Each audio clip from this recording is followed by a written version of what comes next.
Welcome to Conversations with Life. This is live at Revival 2006 edition. 26. 2006? I don't know where I am. 2026. It could be 2006, the conversation is timeless. So this is wherever we are, we're at Revival, and we're going to have a discussion today, conversation in our tent. As you can see, if you're on video, it's a big bad tent. Maybe we'll give you a tour if you're on YouTube. And by the end here, you can see the whole thing. And we're here in Edenish, Utah. And the theme for the camp this year is Tessera. And we thought that would be an amazing discussion. It goes really, really well with everything else we're doing here this weekend, all the other classes and experiences that we're working with.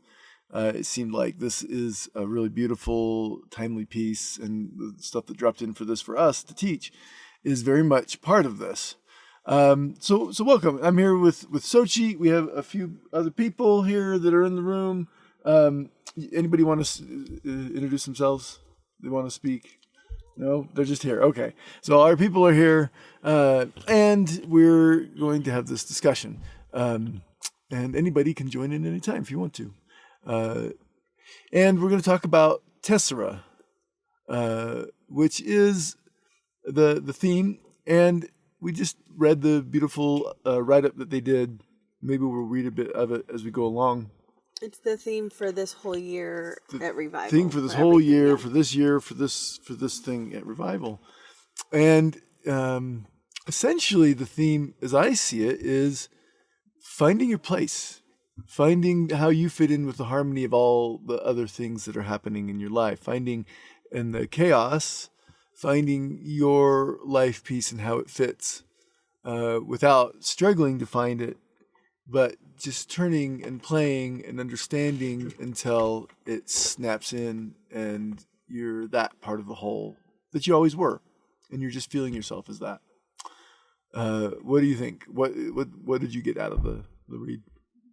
Well, I loved how it tied into our class this morning, where we were talking about group fields, and in that process, the idea of synthesis and differentiation, and where when we're feeding our experience into the center of a group field or a group body, that then what the group body does is it actually differentiates us. It actually enhances the things about us that are unique in service to the group. And that felt really parallel to what, we were reading about Tessera. And I even just love the idea of thinking of ourselves as this tile, this colorful tile that has had some time experiencing itself as separate or individual. And one of the things that we tend to do to make ourselves fit in is we try to change the tile. Mm-hmm.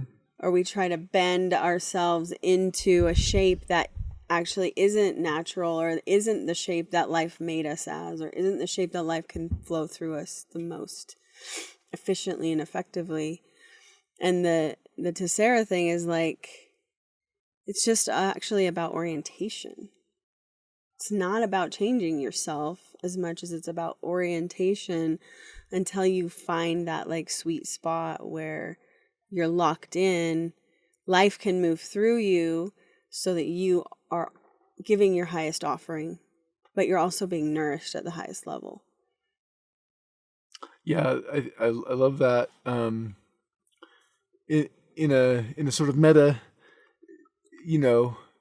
even our changing ourselves, changing our tile is part of the tile finding its way, right? So it's a negative shift towards some kind of, doing what we can't do. What we actually can't do is change our nature.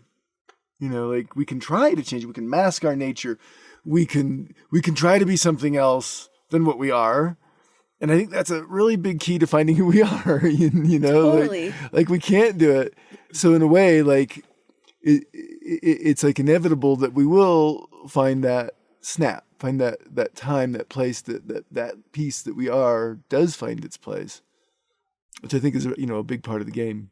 Another thing that's coming in that's kind of fun is when it was talking about, the piece turning and turning and turning until it finally snaps in, as I started thinking about this Sufi poets and like the whirling dervishes and how like there's something about the energy of that kind of ecstasy where whether you're actually physically spinning or not, when you are open to life locking you in, it feels so joyful.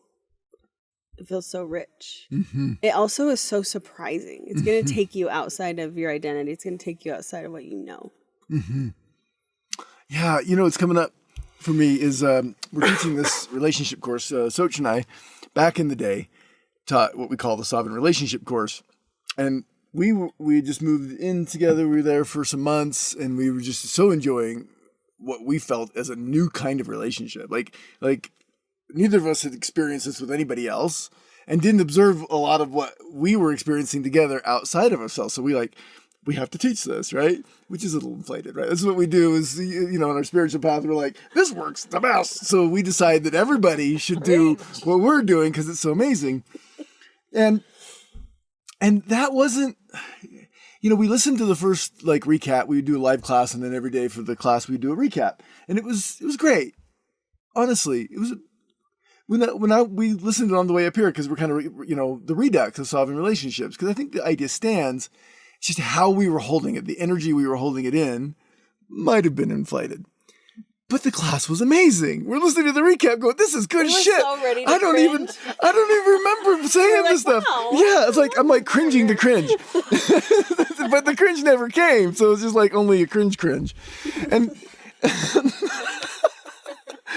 only a pre-cringe cringe? There's got to be a word for that. We were tessellating.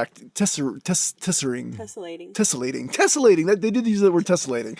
That is a scintillating word. Tessellating. Mm-hmm. Holy shit! I love that word so much. Just tessellating. We've all just been tessellating, and we were tessellating though. We were hitting on something that was true, right? There's I believe a signature in our relationship that really is valuable, mostly for us, but that we were cueing into the field in a way of what was coming on, and everything we've learned and everything we've experienced since then gives us some idea of that. Just way better context, way better context, way better understanding, way more humility. Well, and also 4 more years of experience.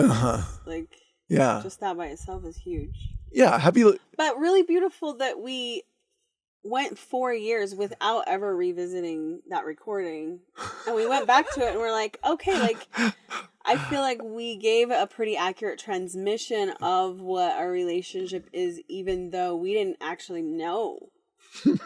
We were 1 year in. But it's kind of cool that it's the principles still hold for 5 years now. Yeah, people in the honeymoon phase going, we figured out relationship. I don't know what's the matter with you old people? Why is it so hard? Why do you have to get divorced, Mom and Dad? We're so happy. I love us so much that the cringe came later, that we actually did it. We didn't let the cringe stop us. It's true. Well, a friend posted a meme that was stages of spiritual relationship. This couple gets together, they do a relationship course because their relationship is the best and they're inflated in their own spiritual process. And then they do a course. Photo shoot on the salt flats. A photo shoot on the salt flats. And then they do a course, and then they break up, and then they project everything on each other, and then they have a conscious uncoupling. Oh, they have a conscious uncoupling, and then comes the all you can do is throw shit at the other person, and this is so accurate. Except that hasn't been our story, obviously, Yeah. But we've met different layers, deeper layers of ourselves and processes in ourselves that I think actually make that teaching more relevant. And at the time, I'm so glad we didn't can that course. We were going to record it and give it and and make a thing out of it. And for whatever reason, we didn't do it. And I'm really grateful. Mm-hmm. But as I'm listening to this course, I'm going, we should get this on the market, man. This is good shit. This is maybe the world or we are ready for that. I don't know. we're tessellating still. That could be a thing, but it feels like a flame right now in me that's going, hey, maybe this is the time to land something like this. Maybe this is, we're ready for this. I feel like there have been a lot of things like that in my life where I had a hit about something, or I had a kind of beginner's luck moment, and then life was like, okay, now you get to like integrate the beginner's luck moment and then go through the whole like hero's journey with it almost. Like I have to have like, I'm so good at this. Identify as it. Dark night of the soul, ego death. And then I'm so like rattled, I don't want to do anything. And life's like, now you can do that. I'm too tired. Give me a couple of years, maybe I'll get to it. Yeah, and then after we did the sovereign relating course, we did a narcissism course. And this is the course that almost killed us. Because, I don't know, like the technology went wrong 5 times. We had no good equipment. It's still online. You guys should watch it. No, it's broken. We tried to find it the other day. We have the video. Oh, we just don't have the first one. Anyway, it's so bad. The quality of it is like shameful, terrible. But the teaching is amazing. And the 5 people that have watched that course. Watch it over and over again. Watch it over and over again. It's a good course. We've made a solid $150. But we had to record several of those things over and again, and our money was rough, and spiritual process was rough. Our resources were terrible, and yet this thing, came through big. This really teaching. did. And I'm remembering now that you said that we taught a thing at Revival that year. Mm-hmm. Who's the narcissist anyway? Yeah. But like after that class for like 2 hours, I felt like I had a hand around my throat. Yeah. I forgot all about that. Yeah. You just said that. And it's almost like, I could make a million stories about whatever that feeling was. Yeah. But one of the ways I interpreted it was, this teaching feels dangerous enough to enough people that it's like a not yet. Yeah. Like the field is not ready for this. But that was, again, 3 years ago? 3.5. Yeah. Yeah, it's so interesting.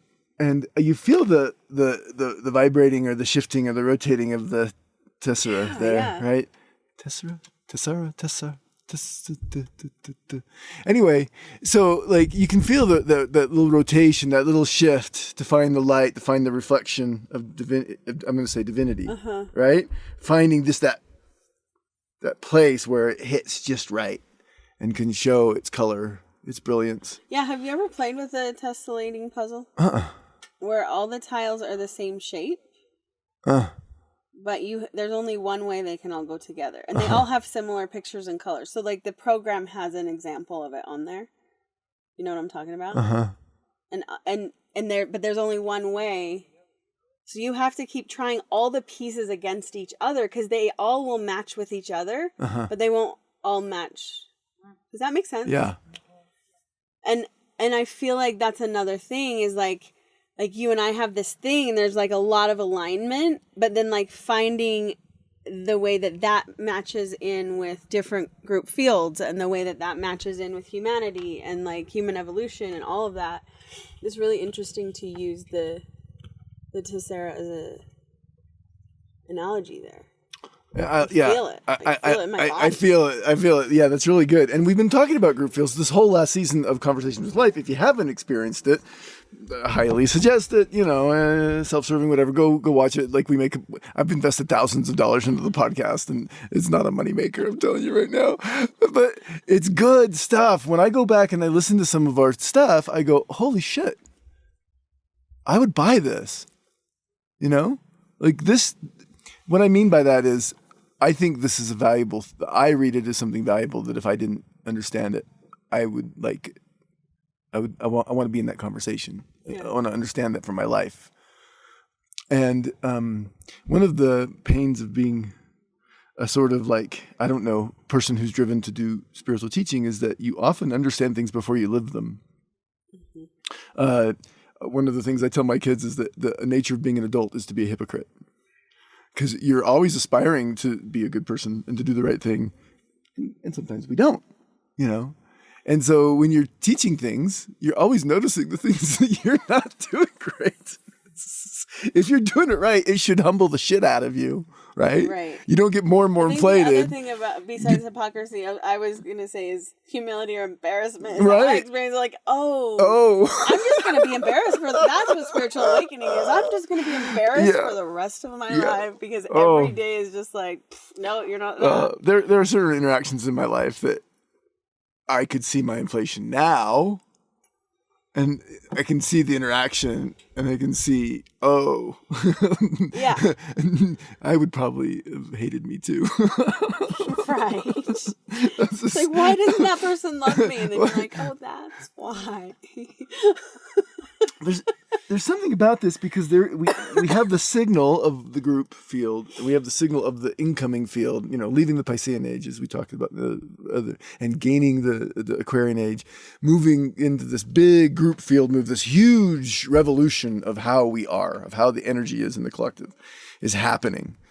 And, you know, there's no doubt of it. I mean, the Piscean shadow present in our current political process is enough to just that being alone. But you could look at almost all these other measures and say, holy shit, this is no joke. This is no hippie dream. This is no, you know, this is going down. And that field is instructing all of us. It's hitting all of us. And if you happen to break open into a Kundalini or a spiritual experience, you're catching the collective in a larger way. Mm-hmm. But that doesn't mean you're ready. Did you just catch it?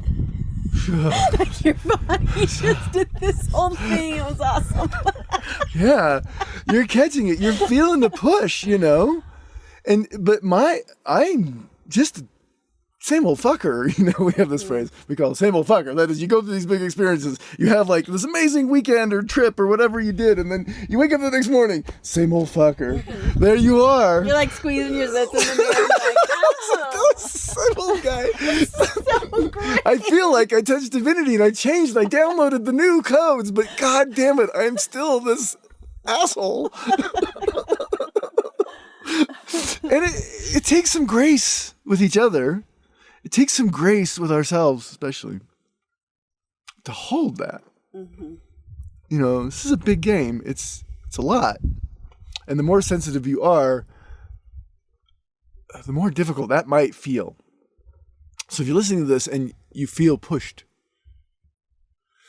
and you feel like whatever it is that you really feel, you're dreaming, you really feel and you dream, and it just so feels so far away. When will the world be that? When will we get to that place, that beautiful place that's promised in that push? Mm-hmm. Mm-hmm. And it's just grace for yourself. I heard someone put it to me this way: compassion for the conditioning. Yeah.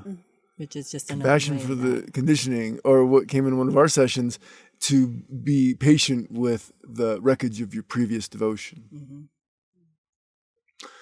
Because that conditioning is particularly powerful if you have encountered it in the old Piscean mode of devotion.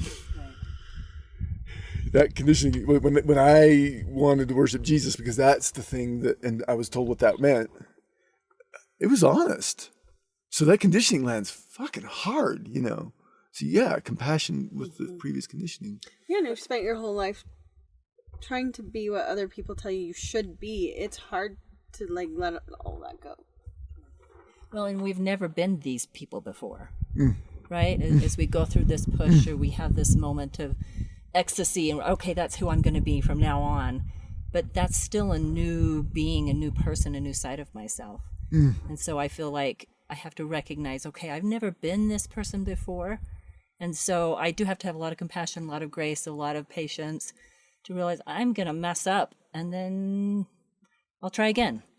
Mm-hmm. But just to recognize I've just not ever done this before. So it's okay that I make mistakes and become But the you fucker feel again. like shit in the process. You do. I mean, think about relationship. This is a great one to go. Sorry, you had What's some? that? Just keep turning the Tessera tiles. Yeah.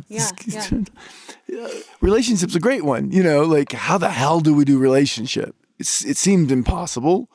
And, I don't know what's happening in anybody's relationship. What I observe around me is that it's really difficult. And it's difficult to do it the same way, almost impossible. And it's impossible to do the new way. We're in that no man's zone, right? So the morphic resonance, the field of understanding that's going to be available as more of us figure our hearts out and become empowered is not yet available. But every mistake we make not only gets our own tile permission to turn a little bit to find that light, it also makes a signal for every other tile to find its own turn.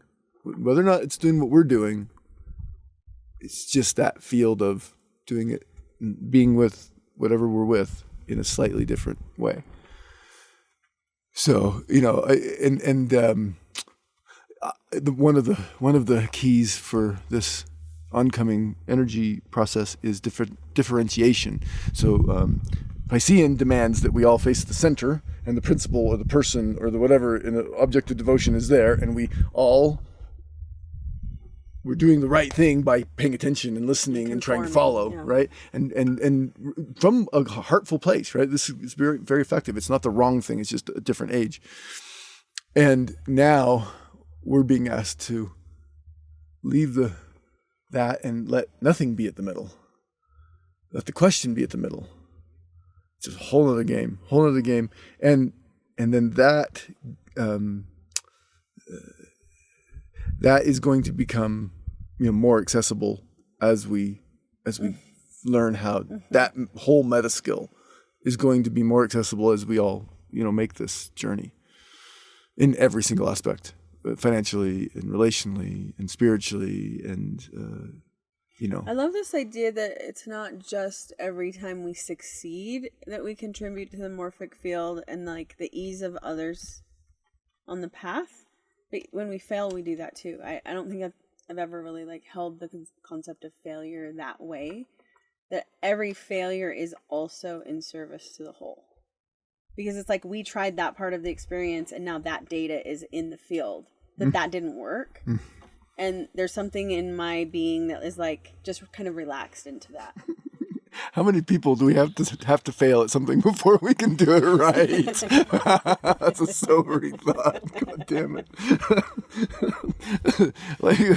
How many times we got to fuck this up, Xoch? Yeah. And I feel that a lot about my own process, our walk together, in our teaching, and in our relation. In our relating, so many ways that we do it right and have a signal that we're trying to follow and that the field is not quite prepared for us to maybe quite make that click. Because I think we need to do it together. I don't think it's a thing we get the opportunity together. It's helpful that we do it together. I think we all have to. Yeah. This is a group experience. Move together in that place. And so, I'm picturing like bunch of tiles on a tile, and then when those tiles kind of figure it out, then that tile gets it, and then that tile, and then that tile, and the fractal of the whole moving, through. And I can't talk with my hands with this thing in my face, which is kind of annoying. There's probably going to be like words kicked out because I keep wanting to do this thing that I always do. Yeah, it's an interesting and funny thing as we're talking about, process and humility and like living towards an ideal, and sometimes like having the concept of the ideal but not the embodiment or not the practice or the mastery. And for me, even sometimes I'll have like some level of practice or mastery, and then like life will like take me into a deeper level. And I was actually on the phone with Summer the other day and talking to her about, the dark moon weekend last weekend was so rough for me. And I was like, I feel like the worst polyamory coach in the world right now because I'm over here. In like this tantrumy mess with all of my like unhealed relational parts are just like projecting all over the place. It's like, oh my God. I can't believe myself right now. Nobody listened to me. I don't know anything.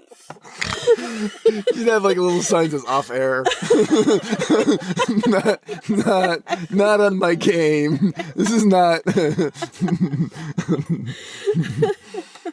I don't think we can do it well without doing it poorly. Usually, there's a few gifts that just come through whole, without a lot of banging about, but not usually. And then the saying in some of the business books is nothing fails like success. So when you think you have it, then you're ready to That's where my get beginner's luck. fucked up. The market will find a way around you. That's how life works. You think you got the thing, you figured out the problem's going to make you $1 zillion, and the market will find its way around you. And the spiritual life is like that. It'll find its way past your defenses into the most tender places. And that's joyful. After a while, you get you get tuned into this game, and you go, oh, I see. It doesn't make it so it doesn't hurt really, but it makes it so much better because you've seen that happen a few times, and then you can lean into the blessing a little more of that seeing and that understanding that you've gained before your system was able to learn it, was able to sit with it.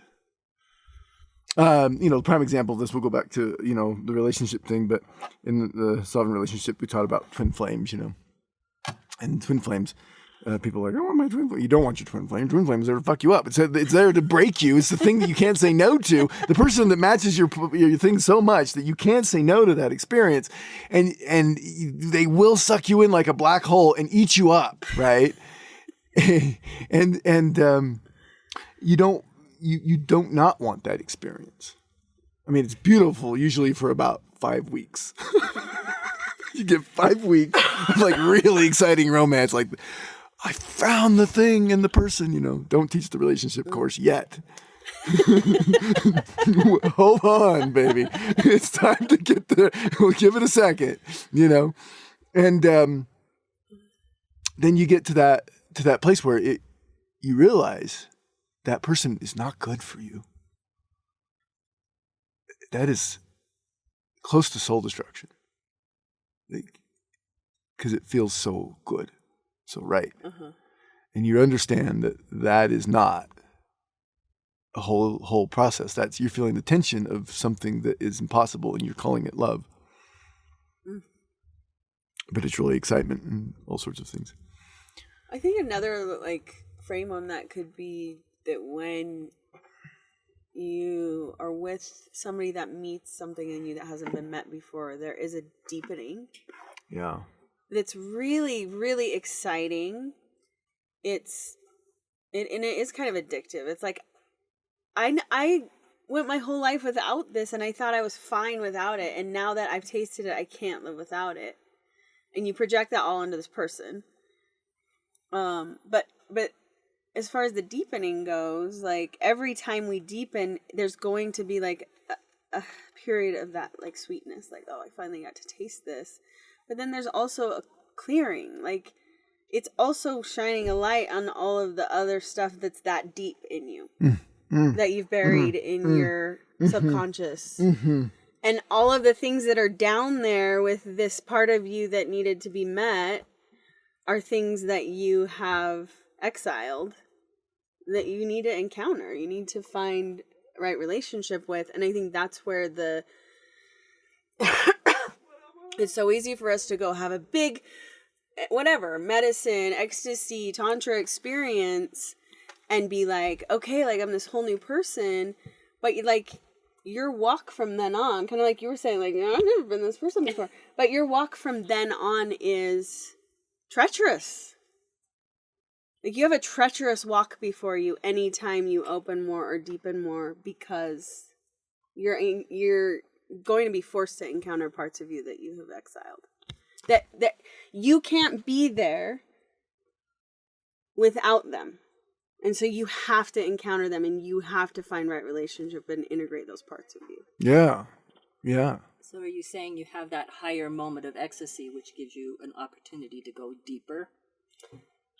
Do you need both? I mean, that's one way to look at it for sure. But what the way I'm kind of picturing it is like you open a door into a place you've never been before, and it feels really good.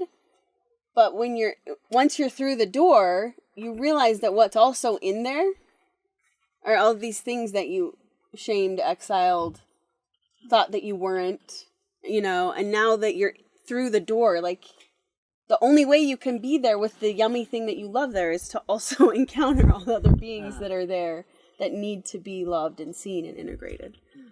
Yeah, it's like opening up another room, and in that room is the light and shadow of that encounter. Yeah. And I can say that there was a door that was opened with you. Mm-hmm.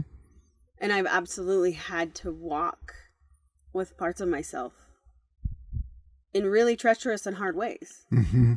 In a sense, our relationship has been full of ease, I think, because both of us are so committed to sovereignty and freedom and kindness. And I've had to be in the process of like this continual impulse to project. And once we're there, like I totally have the opportunity to try to create drama with you, But because I understand enough about this process, it's like, no, like I want to draw that projection back. I want to interact with the part of me that's trying to project onto him instead of trying to force him into some kind of role that would make me be at ease. Yeah, and it's funny because feminine and masculine process, we both run a lot of both. But the way that those hit each other is really interesting, and it does like there's a new integration of my femininity with you. You have a particular forceful masculine self, right? That is the same thing that you're working with as part of your shadow and as part of your genius. So it's so interesting, like that complementary thing. So that's like almost the opposite of a twin flame. It's like separate waterfalls. I wrote a poem once. It's a whole thing about twin flames, but it's true, two right? separate waterfalls is officially the opposite of a twin flame. Yeah, you're drawn to soul process instead of personality process. I think what twin flames is going to show you is the personality process. It's going to wreck you. It's going to wreck your personality process. Underneath that is some juicy stuff, and you could actually have the same person come back as a not twin flame. These things happen. They present that because that's what you're at. But the truth of the thing, I think, on a depth level, on a soul relating type of place, sovereign relating kind of place, is that you're going to be drawn into the process that is your best chance. Because life is efficient. Your best chance. Life is efficient. Way more efficient than you are. Once we start listening to life, we make different choices than we think we should make sometimes. Sometimes we think and we're fine. It's great. We should do that again, and we should get it wrong. But to get to the place where we are making processes because life wants that, and I want what life does because I know what life wants is way more than anything I could like construct. It's like surprise, something like that. Surprise all the time. Surprise all the time. We had the slowest beginning of our relationship. Slowest beginning. Like it was just like, hey, we got together. It was magic and magical, and then didn't touch. Didn't talk for a month. Didn't text. It's like this is the opposite of what most people do. Oh, that was great. Let's do it. I think we were both like, I don't know. breathe. Okay. What's gonna happen? Anyway, no, but I really loved that. Actually, the way I've described it is, I got through our first encounter, and I was sitting in my car, and it was like that was the cleanest energy experience I've ever had. Like I could go the rest of my life and never see this person and feel like we had a successful relationship.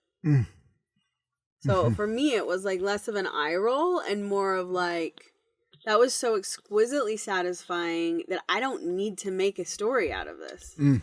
I don't need to make this mean something other than I got to experience deep, pure, fully expressed love with another human being for 2 hours.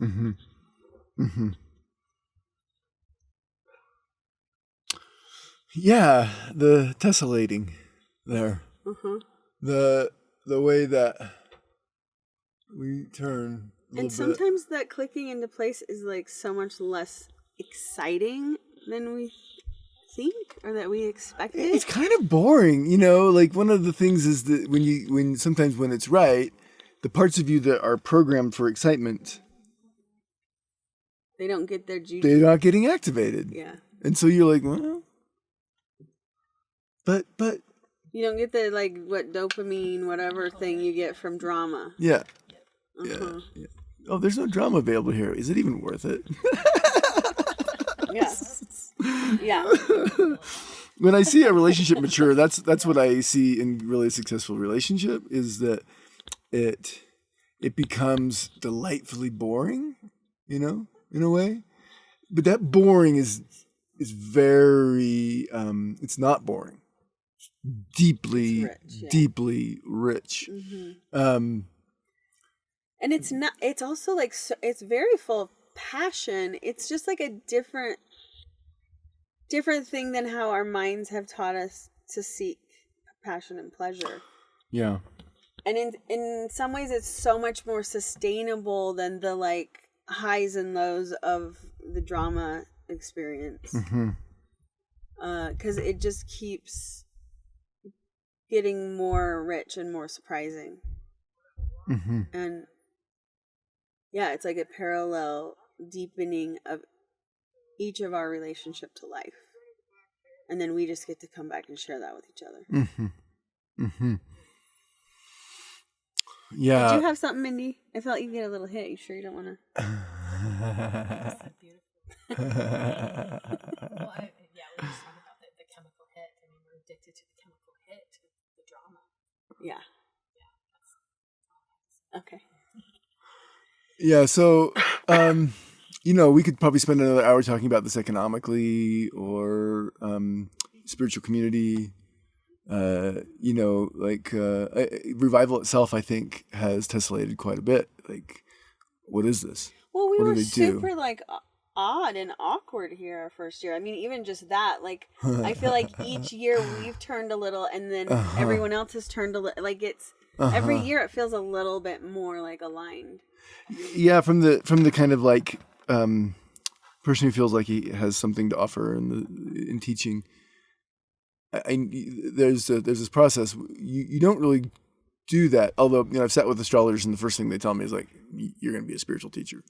You know, I'm like, oh, well, that's my ego didn't need to hear that. Like, you know, but you can't come up with an ego. There's no like bigger power grab than like trying to explain the meaning of life to somebody.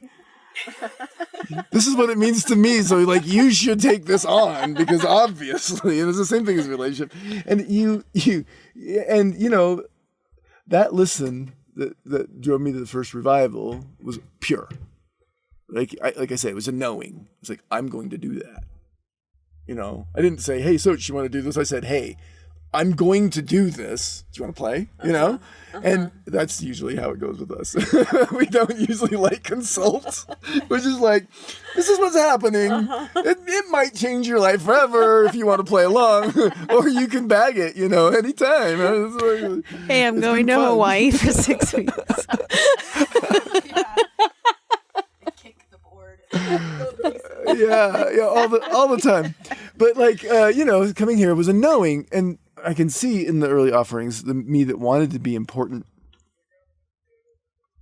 And I think what's happened over the last 5 years, at least what I perceive in myself, and you don't get to say this about yourself, but is that those parts of me that want to be important are much quieter.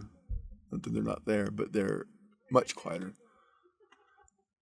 Like I feel like I didn't even know what the theme was this year. Really, I was like, Tessera, okay, cool, whatever, we're gonna do it. This is what I want to teach, and they're just like everything is in line. So in line. It's so in line. You And know? even like somebody you know, in our friend circle adjacent, planned a course and signed up to do it at our camp.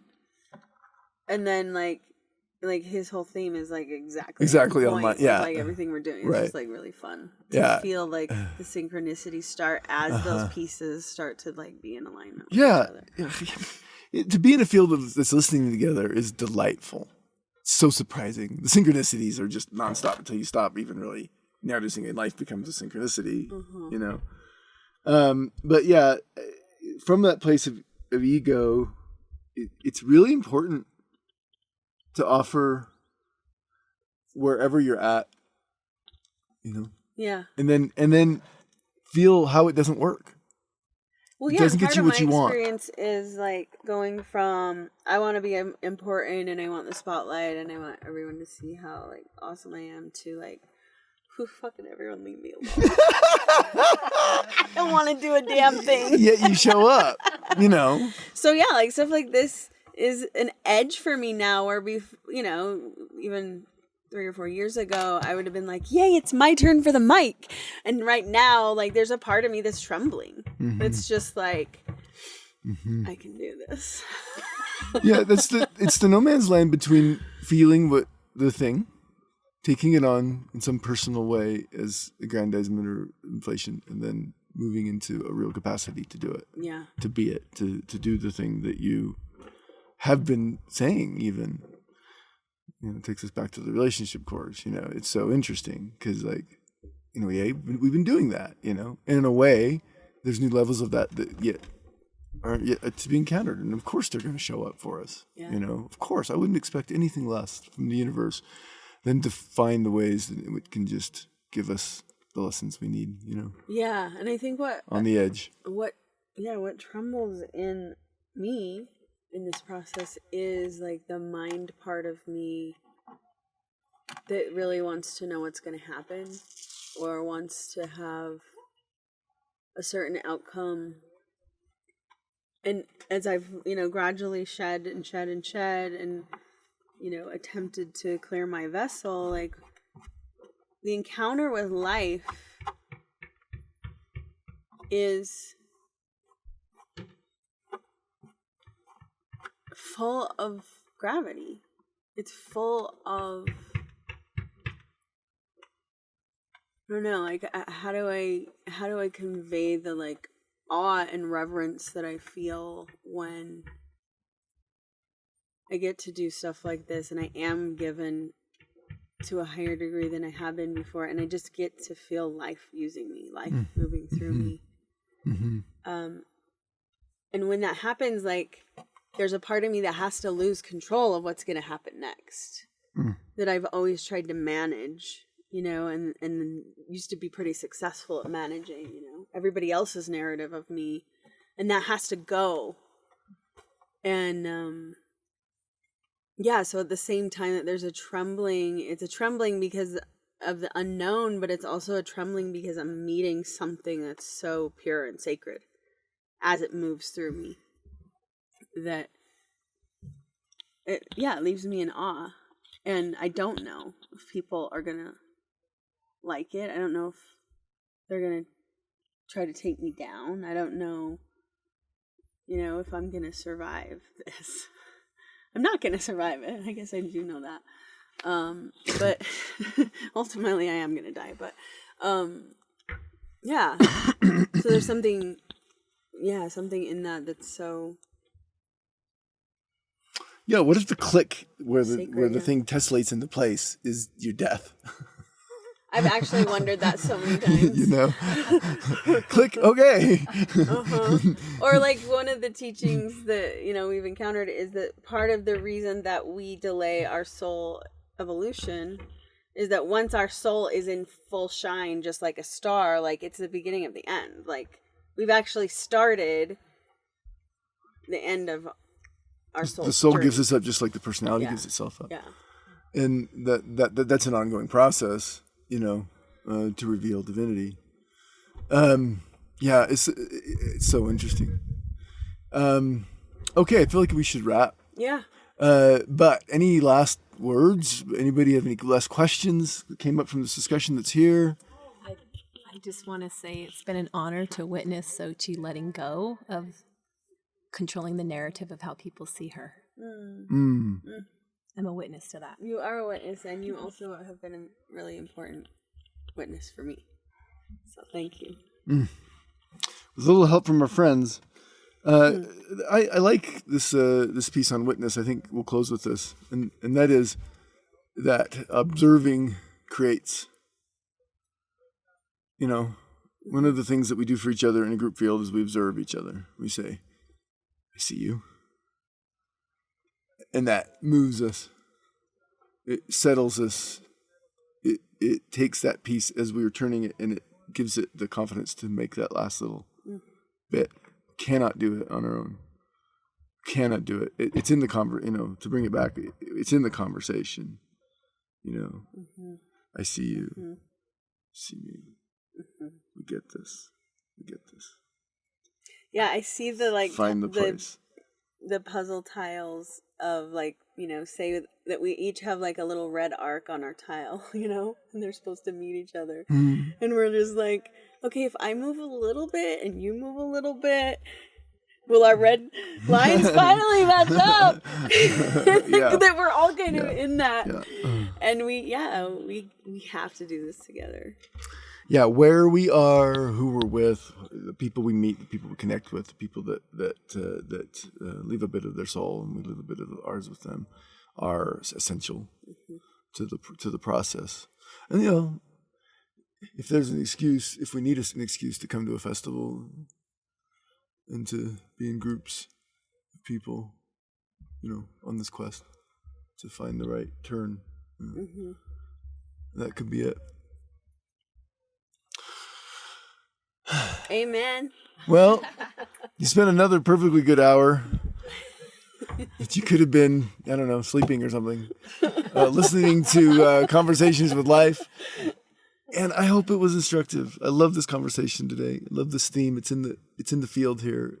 I felt it in the people present. I feel it in the camp. I feel us trying to shift ourselves into the right places to be the only thing that we really can be. Just ourselves. Blessings to it.